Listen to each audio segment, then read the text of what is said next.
Hello friends, आपका हमारे YouTube channel पर स्वागत है। आज हम आपके लिए ट्रेड थ्योरी के कुछ क्वेश्चन लेके आए हैं जो सीटीआई के ईयरली एग्ज़ाम में सबसे ज़्यादा पूछे जाने वाले क्वेश्चन हैं। ये भारत स्किल के एमसीक्यू सेट 1 पर आधारित है। चलिए हम अपना पहला क्वेश्चन स्टार्ट करते हैं। हमारा पहला क्वेश्चन है, बाल मुख्यतः डैश नामक प्रोटीन से बने होते हैं। केराटिन, हेप्टाटीन, कोलेजन या इलास्टिक से। बाल जो है वो केराटिन नामक प्रोटीन से निर्मित होते हैं। हमारा पहला ऑप्शन राइट है। अगला क्वेश्चन है, बाल की सबसे अंदरूनी परत होती है। डैश बालों की सबसे अंदरूनी परत होती है। केराटेक्स, क्यूटिकल या ब्लाज या फिर मंडुला। हमारे बालों की सबसे अंदरूनी परत जो होती है वो केराटेक्स में होती है। अगला क्वेश्चन है, इनमें से किस परिस्थिति में से मानव नाखून के जल्दी से बढ़ने की उम्मीद नहीं होती है। वृद्ध लोगों के मुकाबले जवान लोगों में ज़्यादा, जब कोई अस्वस्थ हो तो, जब कोई गर्भवती हो तो, सर्दियों के मुकाबले गर्मियों में ज़्यादा। हमारे शरीर में नाखून की बाढ़ जब नहीं होती है, मतलब वो कम बढ़ने लगते हैं। वो जब हम अस्वस्थ होता, मतलब जो कोई अस्वस्थ होता है तो उसके शरीर में नाखून कम बढ़ते हैं। अगला क्वेश्चन है, बालों के व्यास को थोड़ा बढ़ाने के लिए हम बालों के व्यास को थोड़ा बढ़ाने के लिए क्या चुनें। प्रोटीन कंडीशनर, डिटेंगलर, हेयर ब्रश को कड़ा करना, क्रीम से धोना। बालों के व्यास को बढ़ाने के लिए हम क्रीम से धोते हैं, जिससे हमारे बालों के व्यास बढ़ने लगता है। यदि आपके ग्राहक के सूखे और क्षतिग्रस्त बाल हैं तो निम्नलिखित में से किसी एक के अलावा सभी उत्पादों की सिफारिश की जाती है। धीमा सफाई शैम्पू, थर्मल संरक्षण पर स्प्रे ऑन, हल्का कंडीशनर, एसिड संतुलित शैम्पू। इसमें से फोर्थ ऑप्शन सही है। एसिड संतुलित शैम्पू की हम एसिड शैम्पू के अलावा हम बाकी सभी शैम्पुओं के लिए हम लेने के लिए उसे हम सलाह दे सकते हैं। अगला है, लंबाई को छोटा किए बिना अतिरिक्त बालों को हटाने की प्रक्रिया को क्या कहा जाता है। उन्नत करना, बनावट या लेवलिंग करना, कोटिछड़। बालों में जब अतिरिक्त बाल हो जाते हैं उनको हम हटाने के लिए बनावट का प्रयोग करते हैं। हमारा सेकंड ऑप्शन सही हो जाएगा। अगला क्वेश्चन है, बाल से ब्लीच को हटाने के लिए निम्नलिखित में से कितने ताप के पानी का इस्तेमाल किया जाना चाहिए। ठंडा, गर्म, बहुत गर्म या फिर गुनगुना। बालों से ब्लीच हटाने के लिए हम ठंडे पानी का इस्तेमाल करते हैं।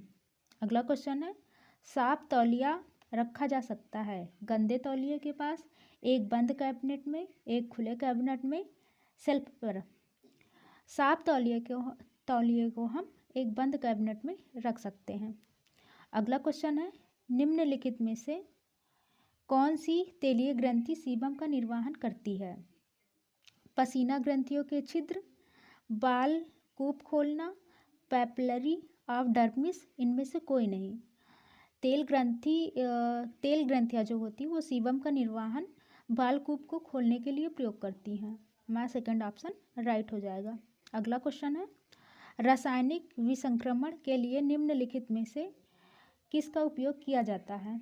उबलता पानी, दाब भाप, परावैंगनिक किरणें। इनमें से कोई नहीं। रासायनिक विसंक्रमण के लिए हम उबलता पानी का उपयोग करते हैं। अगला क्वेश्चन है हमारा, निम्नलिखित में से कौन सा वर्जन हेयर से जुड़ा हुआ है। बाल जो रंगे थे, बाल जो ब्लीच किए हुए थे, बाल जो शैम्पू किए हुए थे। इनमें से कोई नहीं। वर्जन हेयर जो होता है वो हमारा केमिकल रहित होता है। इसके लिए हम इनमें से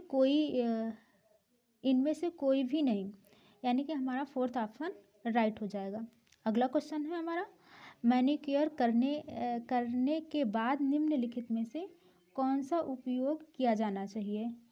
टिश्यू पेपर से पोंछें, तौलिए से पोंछें, साबुन और पानी से धोएं, इनमें से कोई नहीं। मैनिक्योर के बाद हम तौलिए से पोंछते हैं, हमारा सेकंड ऑप्शन राइट हो जाएगा। अगला क्वेश्चन है हमारा, नाखून को डैश से काटना चाहिए? केंद्र की ओर, कोने की तरफ, केंद्र से कोने की तरफ, केवल कोने पर।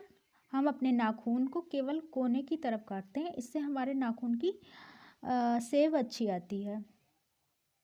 शरीर पर स्थित त्वचा की सबसे मोटी परत कहाँ होती है? खोपड़ी में, टांग में, हथेली पे या पैरों के तलवों में? शरीर की सबसे मोटी जो परत होती है वो हथेली और पैरों के तलवों में होती है। खोपड़ी में सबसे कठोर, जिसे हम सख्त बोलते हैं, वो होती है। अगला क्वेश्चन है हमारा, शैम्पूइंग और रिसेशनिंग के बाद अगला कदम क्या है? कंडीशनर लगाना, स्केल की मालिश, अच्छे से ब्रशिंग करना, बाल को खोपड़ी की स्थिति का विश्लेषण करें। शैम्पूइंग के बाद हम स्केल की मालिश करते हैं। अगला क्वेश्चन है हमारा, शैम्पू की हल्की मात्रा को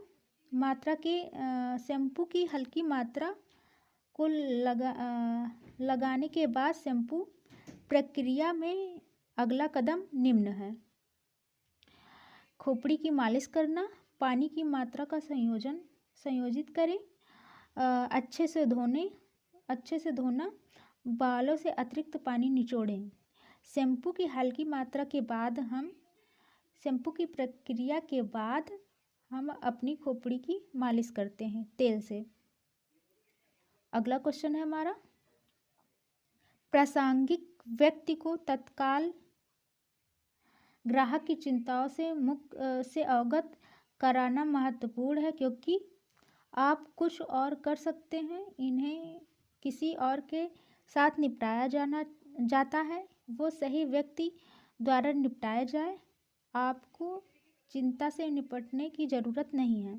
इसमें हमारा सेकंड ऑप्शन सही हो जाएगा, उन्हें किसी और के साथ निपटाया जाए। अगला क्वेश्चन है हमारा, निम्नलिखित में से कौन सा गैर मौखिक संरचना संचार का एक उदाहरण है? व्याख्या, विचार विमर्श, परामर्श, आँखों का संपर्क, आँखों से संपर्क। इसमें हमारा पहला ऑप्शन सही हो जाएगा, व्याख्या करना।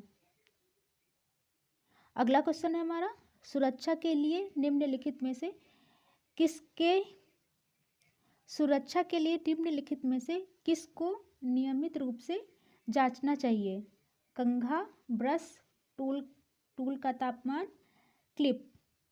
हम सुरक्षा की दृष्टि से हम कंघे का निरीक्षण करते हैं। अगला क्वेश्चन है, अपॉइंटमेंट दर्ज करते समय रिकॉर्ड करने के लिए सबसे महत्वपूर्ण विवरण क्या है? सैलून का नाम, सेवा और नियुक्ति का समय, ग्राहक का नाम, सेवा और नियुक्ति का समय, स्टाइलिस्ट का नाम, नियुक्ति की सेवा और समय, नियुक्ति की सेवा और समय। इसमें हमारा थर्ड ऑप्शन राइट हो जाएगा, स्टाइलिस्ट का नाम, नियुक्ति की सेवा और समय। Thank you for watching.